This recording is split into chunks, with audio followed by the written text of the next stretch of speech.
అంతటా వాడు బట్టను పారవేసి దిగ్గున లేచి యేసునొద్దకు వెళ్ళిపోయాడంట. అంటే ఏంటి? నా లైఫ్ ఇంకా, నా పాత అడుక్కునే జీవితం ఇంకా నా లైఫ్లో ఉండదు, నేను ప్రభువు కలుసుకోబోతున్నాము, ప్రభువు నా జీవితంలోకి వచ్చేస్తున్నాడు, ఆయన నాలోకి వచ్చేసిన తర్వాత నా గుడ్డితనం నుంచి నన్ను విడిపిస్తాడు, నాకు ఇంకా ఈ అడుక్కునే బ్రతుకు ఉండదు, నా లైఫ్ మారిపోతుంది, నా లైఫ్ టర్న్ అయిపోతుంది, నేను అనేకులకు ఒక మంచి సాక్షిగా ఉంటాను, నా జీవితంలో స్వస్థత వస్తుంది, ప్రభువుతో కలిసి ఆయనతో కలిసి యుగయుగాలు తరతరాలు జీవించడానికి నేను ఆయనతో కలిసి వెళ్ళిపోతున్నాను అని ఒక సంతోషంతో ప్రభువుని హత్తుకోవడానికి వెళ్ళిపోయాడంట. ఇలాంటి ఒక ప్రత్యక్షత ఈ దినమున మీకు కలుగును గాక. ప్రభువు మీతో ఉన్నాడండి, ఆయన మీలోనే ఉన్నాడు. ఆయన ఎక్కడో ఉన్నాడని మీరు ఎత్తుక్కోని అవసరంలా, ఆయన ఎంతో దూరంగా ఉన్నాడని మీరు అనుకోకర్లా, ఆయన మీలోనే ఉన్నాడు. పరలోక రాజ్యము సమీపించి ఉన్నది, అది మీ వద్దకు వచ్చి ఉన్నది అని ప్రభు అయిన యేసుక్రీస్తు వారు అనేక మార్లు చెప్పి ఉన్నారు. పరలోక రాజ్యం అంటే ఆయనేనండి, యేసుక్రీస్తు ప్రభువారే. వాక్యమే దైవము, దేవుడే వాక్యము. ఆ వాక్యమే కృపాసక్తి సంపూర్ణుడిగా శరీరధారి అయి మన మధ్యలో నివసించడానికి మన యొద్దకు వచ్చి ఉన్నదంట. ఎవరైతే వాక్యాన్ని పట్టుకుంటారో, ఎవరైతే వాక్యాన్ని అనుదినము ధ్యానిస్తారో, ఎవరైతే వాక్యంలో ఉన్నటువంటి గూఢమైన సంగతులను మరల ధ్యానిస్తారో వాళ్ళు అపవాది శక్తులకి భయపడరు. పాత జీవితపు తాలూకు సంగతులను వాళ్ళు మరల జ్ఞాపకం చేసుకోరు. ఒకవేళ అపవాది వచ్చి మిమ్మల్ని ఆ విధంగా బెదిరిస్తుందంటే నువ్వు వెంటనే గద్దించాలి. అపవాది నీకు నాకు ఎలాంటి సంబంధం లేదు, పో బయటికి పో అని చెప్పాలి, మీరు గద్దించాలి. అంతేగాని ప్రభువా నా జీవితం ఏంటయ్యా ఇలాగుంది, నా బ్రతికి ఏంటయ్యా ఇలాగుంది, ఎప్పుడు మారుతానయ్యా నేను, ఎలాగ మారుతానయ్యా నేను అని మనము ఎమోషనల్గా ఏడుస్తూ రోదిస్తూ కన్నీళ్లు కారుస్తూ ఉండమని ప్రభు చెప్పట్లేదండి. యేసు ప్రభు వారు శోధనలోకి వచ్చినప్పుడు ఏమన్నారు? 40 దినాలు ఉపవాసం ఉన్న తర్వాత సాతాను వచ్చి అంటది, ఈ రాళ్లను రొట్టెగా చేసుకుని నువ్వు మార్చుకుని తినేయచ్చుగా అంటే ప్రభు ఏమంటారు? మనుష్యుడు రొట్టె వల్ల మాత్రం కాదు, దేవుని నోట నుండి వచ్చే ప్రతి మాట వల్ల జీవిస్తాడు. అది గద్దింపు అంటే. యేసు ప్రభు వారు గద్దించారు. అక్కడ ప్రార్థన చేశారా? తండ్రి, నేను నీ పని కోసం వచ్చానయ్యా, ఈ యొక్క భూలోకంలో ఉండే ప్రజలందరి పాపాల నిమిత్తం సిలువ మోయడానికి నేను ఇక్కడికి వస్తే ఈ అపవాది ఏంటయ్యా నన్ను ఈ విధంగా శోధిస్తున్నాడు అని తండ్రి దగ్గర మొరపెట్టుకున్నాడా? మొరపెట్టుకోవాలా? ఏమన్నాడు? స్ట్రైట్ టు ద వర్డ్, అంతే, ఒకటే మాట. మనుష్యుడు రొట్టె వల్ల మాత్రం కాదు, దేవుడి నోట నుండి వచ్చి ప్రతి మాట వల్ల జీవిస్తాడు, ఒకటే మాట. అపవాది మీ దగ్గరకు వచ్చినప్పుడు పాత జీవితపు తాలూకు సంగతులు మరల మీ జ్ఞాపకం చేస్తున్నప్పుడు మీరు ఒకటే మాట చెప్పాలి, నేను ఇప్పుడు నూతన సృష్టి, నా జీవితంలో పాతది లేదు, గతించిపోయింది, ఇంకా దాన్ని నువ్వు ఎందుకు జ్ఞాపకం చేస్తున్నావు? దేవుని వాక్యము నాలో ఉంది, ఆయన నాలో ఉన్నాడు, ఆయన నేను కలిసి ఉన్నాము, ద్రాక్షవల్లి ఆయన, తీగ నేను, ఆయనలో నేను ఫలిస్తున్నంత కాలము ప్రభు నా జీవితాన్ని పరిమళింపజేస్తాడు, సువాసన భరితంగా నా లైఫ్ ఉంటుంది.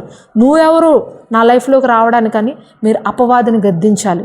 3వ భాగంగా 51వ వచనం, యేసు నేను నీకేమి చేయగోరుచున్నాను అని వానిని అడుగగా ఆ గుడ్డివాడు, బోధకుడా నాకు దృష్టి కలుగుజేయమని ఆయనతో అనెను. అందుకు యేసు, నువ్వు వెళ్ళుము, నీ విశ్వాసం నిన్ను స్వస్థపరచునని చెప్పెను. వెంటనే వాడు త్రోవను ఆయన వెంట చూపు పొంది వెళ్ళెను. హల్లెలూయా. ఈ 3వ భాగము విశ్వాసం అండి. దేవుని వద్ద నుండి పొందుకునే ప్రతి గొప్ప కార్యము మనము విశ్వాసం ద్వారానే సంపాదించుకుంటాం. ఎంతమంది నమ్ముతారు? విశ్వాసము ఉంటేనే, విశ్వాసం ద్వారానే దేవుని వద్ద నుండి గొప్ప కార్యాలు మన లైఫ్లోకి వస్తాయి. ఇక్కడ గుడ్డి భిక్షకుడు, బోధకుడా నువ్వు నాకు దృష్టి కలిగించవా అని అడిగినప్పుడు వెంటనే ప్రభు అన్నారంట, నీ విశ్వాసము నిన్ను స్వస్థపరుస్తుంది అని చెప్పారట. ఆ విధంగా ఆయన ఆ విశ్వాసంతో చూపు పొందుకున్నాడు అని వాక్యం రాయబడింది. అతనిలో ఉన్నటువంటి ఆ గొప్ప విశ్వాసం బట్టి ఆ రోజు ఆయన యొక్క గుడ్డితనం నుంచి ఆయన బయటికి రాగలిగాడు. విశ్వాసము లేకుండా దేవునికి ఇష్టడై ఉండట అసాధ్యము అని దేవుని వాక్యం రాయబడింది. విశ్వాసము మనిషికి గొప్ప కార్యాలు చూసేలాగా చేస్తుంది. లేని వాటిని చూడటమే విశ్వాసము.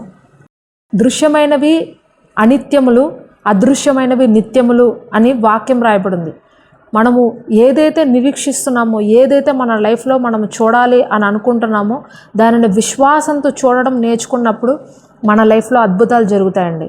ఇక్కడ ఏ విధంగా గురుడి భిక్షకుడు విశ్వాసంతో ప్రభు దగ్గరికి వెళ్ళి, ప్రభువా నువ్వు నన్ను స్వస్థపరుస్తావా, నాకు దృష్టిని ఇస్తావా, నేను మళ్ళా చూడాలనుకుంటున్నాను అని అడిగినప్పుడు ప్రభు అతన్ని, నువ్వు ఇన్ని సంవత్సరాలు ఇక్కడ కూర్చున్నావు కాబట్టి నేను నిన్ను స్వస్థపరుస్తున్నాను, ఇన్ని సంవత్సరాలు నువ్వు కష్టాలు పడ్డావు కాబట్టి నేను నిన్ను స్వస్థపరుస్తున్నాను అని చెప్పలేదండి.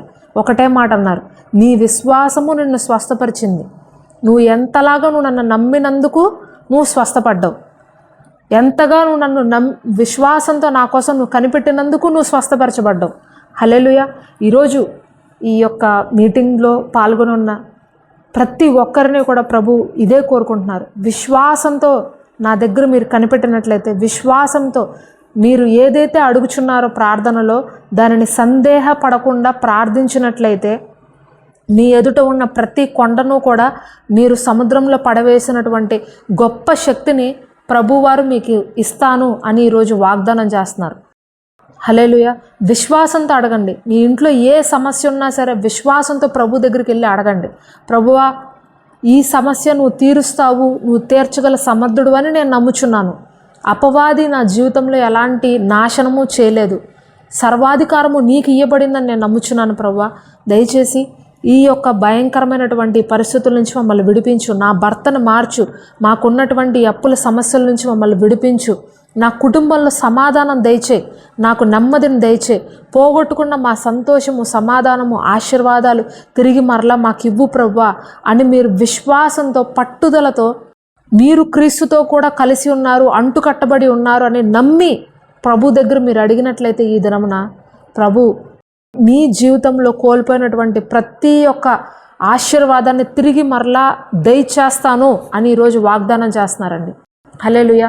మీరు నమ్మినట్లయితే కనుక ఆ ఒక్క వాగ్దానాన్ని మీరు రిసీవ్ చేసుకుంటారు. ఇక్కడ మాట రాయబడింది, నీ విశ్వాసము నిన్ను స్వస్థపరచును. ఇది కేవలము శారీరక స్వస్థత మాత్రమే కాదండి, నీ జీవితాల్లో మానసికమైనటువంటి స్వస్థత, సమాధానము, నెమ్మది, విడుదల, అప్పుల సమస్యల నుంచి విడుదల, అనారోగ్య పరిస్థితుల నుంచి విడుదల, కుటుంబంలో ఉన్నటువంటి సమస్యల నుంచి విడుదల, అన్ని రకములైనటువంటి విడుదలను ప్రభువువారు ఒక్క విశ్వాసం ద్వారా ఇస్తాను అని ఈరోజు మీకు వాగ్దానం చేస్తున్నారు.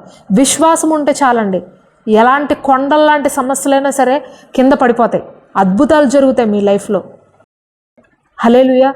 మరి ఈ సమయంలో మనందరం కలిసి ఈ యొక్క వాక్యాన్ని మా జీవితంలో కూడా నెరవేర్చు ప్రభువా. ఆ రోజు ఆ గుడ్డివాడు పొందుకున్నటువంటి ఆ ప్రత్యక్షతను, ఆ ఒక గొప్ప ఆశీర్వాదాన్ని మా లైఫ్లో కూడా నువ్వు ఇవ్వు ప్రభువా అని మనము నోరు తెరుచుకొని విశ్వాసంతో అడుగుదామండి. దయచేసి మీరున్న స్థలంలోనే కళ్ళు మూసుకొని నాతో కలిసి మీరు ఏకీభవించండి. మీరు ఒకవేళ అనారోగ్యాలతో కనుక ఉన్నట్లయితే మీరు మీ తలపైన చేయి వేసుకొని మీరు ప్రార్థించండి. నేను మీ కొరకు ప్రార్థన చేస్తాను, స్వస్థత ప్రార్థన. లేని దాన్ని మీరు నిరీక్షించి చూసి ఈ ప్రార్థనలో ఏకీభవించినట్లయితే ప్రభు మీకు అద్భుతాలు చేయడానికి సిద్ధంగా ఉన్నారు. ప్రార్థన చేసుకుందాం. కళ్ళు మూసుకోండి. మహాపరిశుద్ధుడైన ప్రేమ కలిగిన మా తండ్రి, నీకు వందనాలు, స్తుతులు, స్తోత్రాలు ప్రభువా. తండ్రి మరి విశ్వాసంతో, పట్టుదలతో దేవా మరి నీ దగ్గరకు వచ్చి ఉన్నాం తండ్రి. దయతో మమ్మల్ని జ్ఞాపకం చేసుకో ప్రభువా. తండ్రి ఇదిగో అపవాది అనేక మంది జీవితాల్లో ఈరోజు వారి యొక్క మనస్సాక్షి దోషారోపణ చేసే విధంగా, వారి మనస్సాక్షి పాడు చేసే విధంగా అనేక విధమైనటువంటి ప్రలోభాల్లోకి తీసుకెళ్ళిపోతున్నాడు ప్రభువా. ఇంకా పాత జీవితపు తాలూకు అనేకమైనటువంటి సంగతులను మరల ఎత్తి చూపించి నువ్వు పాపివి, నువ్వు పాపివి, నువ్వు పాపివి అని ఎత్తి మరల చూపించి ప్రభువా నీకు దూరం చేస్తున్నాడు తండ్రి. తండ్రి దేవా, అపవాది యొక్క శక్తుల్ని యేసు నామంలో లయపరుస్తున్నాం తండ్రి. అపవాది యొక్క తంత్రాల నుంచి విడిపిస్తున్నాం ప్రభువా ఈ కుటుంబాలన్నిటినీ. ప్రభువా ఏ కుటుంబంలో అయితే అప్పుల సమస్యలు ఉన్నాయో ఆ అప్పుల నుంచి విడుదల దయచేస్తున్నాం ప్రభువా. తండ్రి మరి ఇక్కడ ముఖ్యంగా శ్రీలక్ష్మి గారి కోసం ప్రార్థిస్తున్నాను. మరి చెరువులు వేసాము, ఆ యొక్క వాటర్ కావాలి, ఆక్సిజన్ కావాలి, చేపలు కానీ అడిగారు. అలాగే లోన్ తీసుకున్నామని చెప్పారు. దయచేసి సిస్టర్ గారిని మీరు జ్ఞాపకం చేసుకోండి.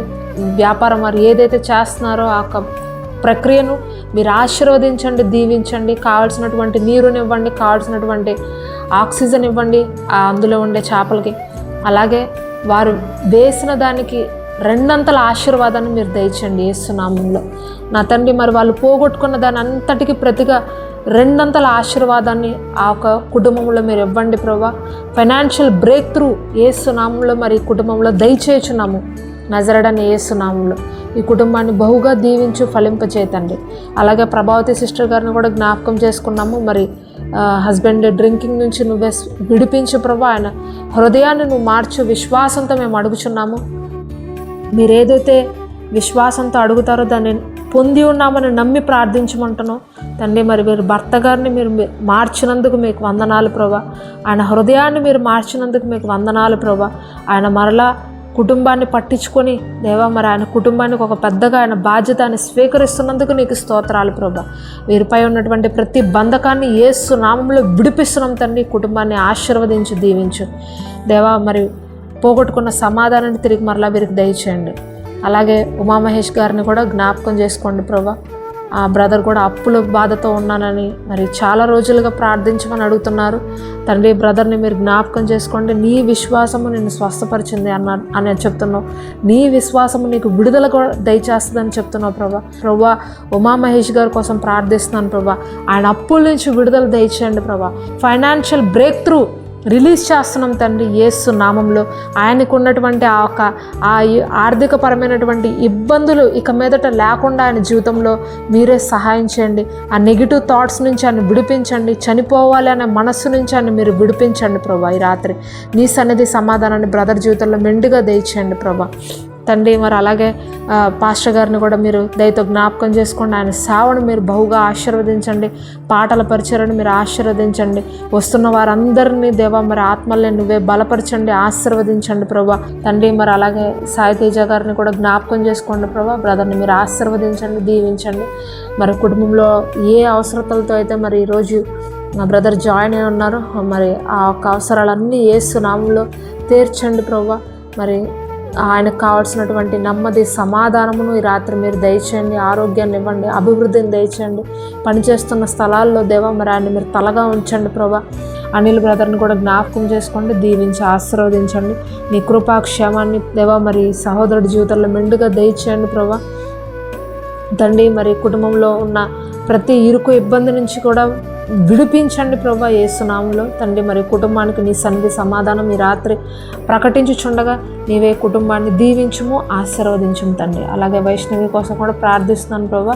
ఆమెకు మీరు రక్షణ దయచేయండి ప్రభా. మరి నీ పట్ల నమ్మకాన్ని, స్థిరమైన విశ్వాసాన్ని ఇవ్వండి ప్రభా తండ్రి. మరి ఈ రాత్రే ఒక గొప్ప సమాధానమును మరి ఆమె హృదయంలో నెమ్మదిని ఇవ్వండి. ప్రతి విధమైనటువంటి సందేహాలు, అనుమానాల నుంచి ఆమెను మీరు విడిపించండి ప్రభా దేవా. మరి నీ స్వరంతో ఆమెతో మీరు మాట్లాడండి, ఆమెను బలపరచండి, ఉజ్జీవపరచండి ప్రభా తండ్రి. మరి నీకే సమస్త మహిమగంతా చెల్లిస్తున్నాను. మరి లార్డ్స్ హౌస్ పరిచర్ను కూడా మీరు ప్రత్యేకంగా ఆశీర్వదించి దీవించండి.